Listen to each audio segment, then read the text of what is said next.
السلام عليكم ورحمة الله وبركاته. مرحبا بكم معنا في فيديو جديد لتقديم مباراة الوداد البيضاوي ونهضة بركان. موعد مباراة الوداد الرياضي ونهضة بركان في الدوري المغربي والقنوات الناقلة وإحصائيات بين الفريقين.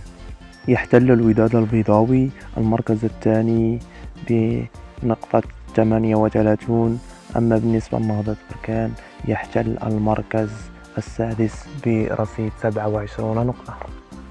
وتنطلق هذه المباراة على الساعة 6:15 توقيت المغرب اليوم الثلاثاء. بالنسبة لنقل المباراة سيكون على الرياضية المغربية. أما بالنسبة لإحصائية لقاءات الوداد البيضاوي ونهضة بركان هي كالتالي: